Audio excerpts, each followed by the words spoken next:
Olá, meus amigos, sejam todos muito bem-vindos ao canal Politizando. Eu sou o William Jacob e dias atrás o Eduardo Bolsonaro, na maior cara de pau, acusou um jornalista de ser o responsável pela prisão do Felipe Martins, que foi assessor especial de Bolsonaro. E aí, essa mentira colou, se espalhou em muitos perfis bolsonaristas, redes sociais, WhatsApp. E só que agora o jornalista acabou explicando o que aconteceu e complicou o bolsonarista, inclusive o próprio Eduardo. Será que ele vai ter a honestidade de vir a público na hora de reconhecer que ele, Eduardo, mentiu? Eu duvido muito, é esperar demais de alguém como ele, né? Então vamos trazer detalhes sobre isso. E também que o Moraes fez um discurso onde destruiu aquela conversa dos bolsonaristas de que ele não poderia julgar o caso da trama golpista, porque ele seria vítima. Então o argumento do Moraes faz muito sentido e vocês vão observar, e é importante estar atento porque essa discussão ronda os grupos, as conversas entre familiares. Então fiquem até o final do vídeo, vamos falar sobre tudo isso, só que antes quero pedir a sua ajuda. Chegou no canal, deu uma olhadinha, viu que não está inscrito, se puder se inscreva, ativa aí o sininho das notificações. Gostou do vídeo? Joinha pra cima, não gostou? Faz parte, joinha pra baixo, comenta, compartilha, espalha. Vamos trazer mais pessoas pra cá, porque aqui nós lutamos por um Brasil melhor. E eu quero agradecer, passamos a marca aí de 358 mil inscritos.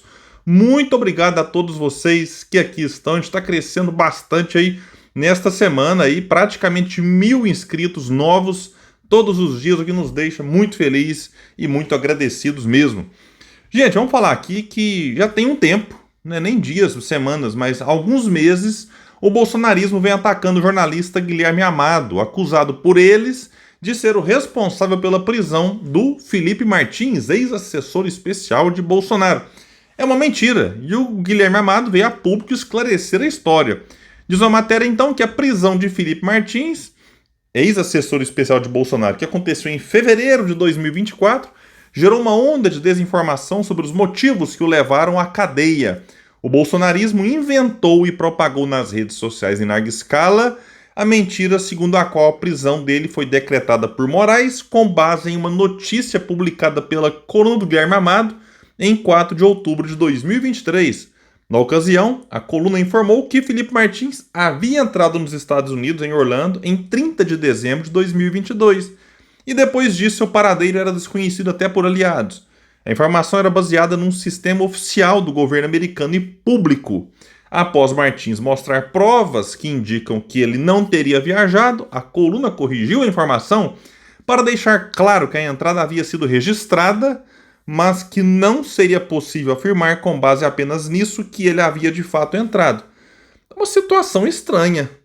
Como aqui foi dito, é uma informação que não é que o jornalista inventou, é no sistema oficial do governo americano, a informação pública. Constava isso. Aí o jornalista publica. Aí depois o Felipe Martins falou, não, mas eu não entrei. Aí o jornalista corrige a informação. Mas o Eduardo Bolsonaro e outros espalharam por aí que foi graças a essa informação do Guilherme Amado que o Felipe Martins foi parar na cadeia.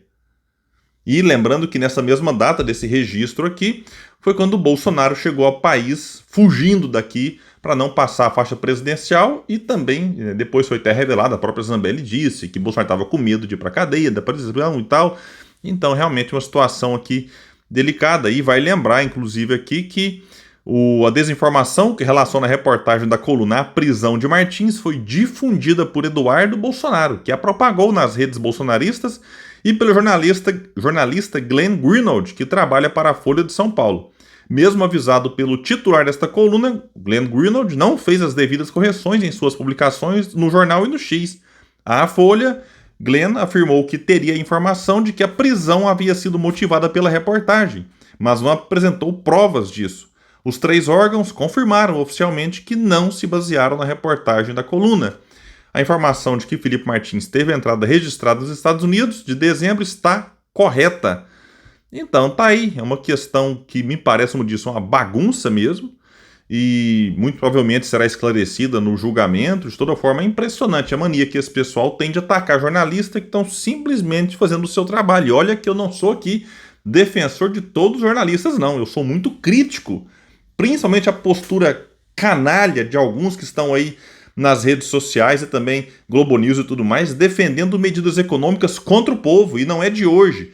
Né? Para eles, né, liberalismo na veia, Estado mínimo, cortar gastos, não estão nem aí. Você tem filha no hospital, gente fora da escola, precisando de uma universidade pública. É um discurso na questão econômica dominante que tem acabado assim e ajudado a influenciar muita gente, acabado com esse país.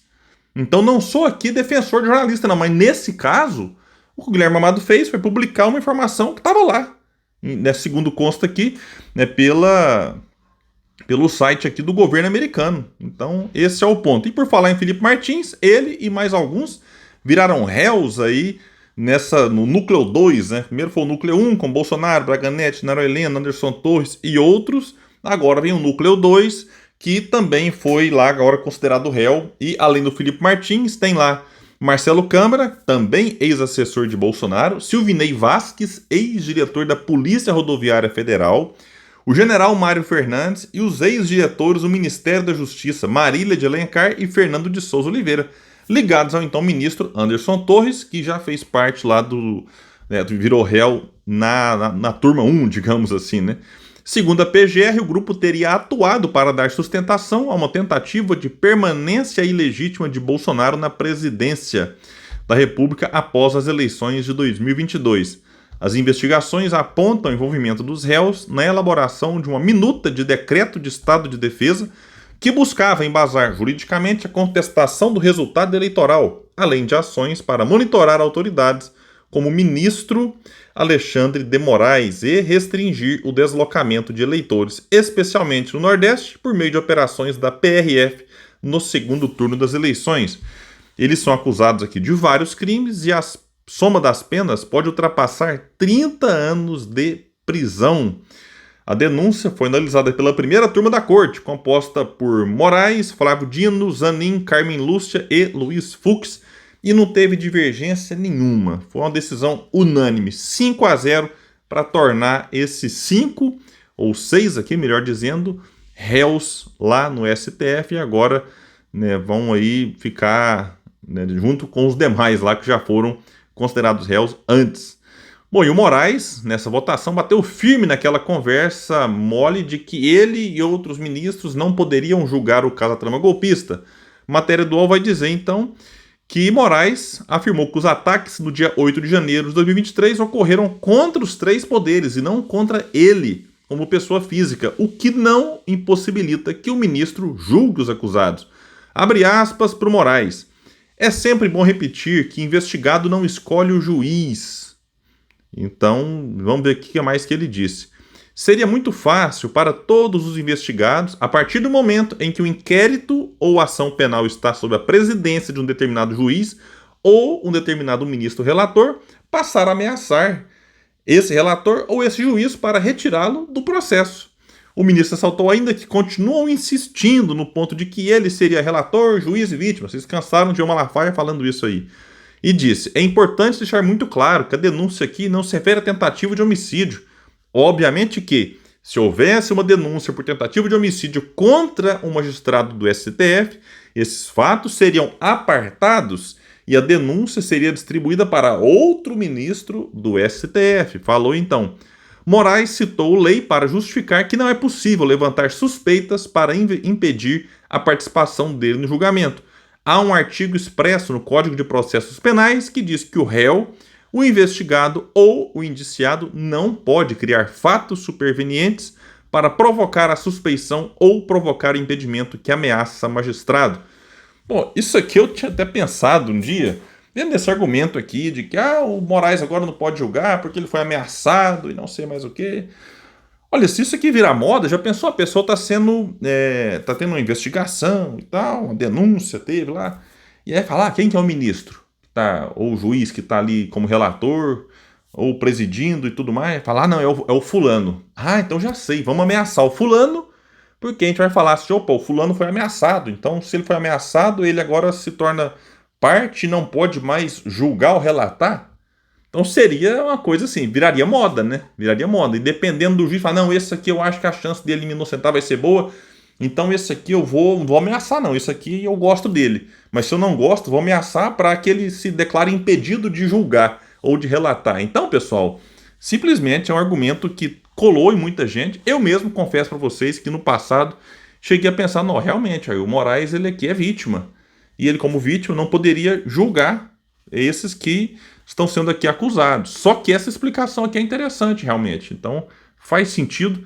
E é importante que vocês, como eu disse, compartilhem isso, porque tem muita gente achando aí e caindo nessa ladainha, né? O próprio Moraes, na hora de explicar lá, chamou de ladainha essa conversa aí que muita gente acaba acreditando e espalhando, mesmo que de boa fé.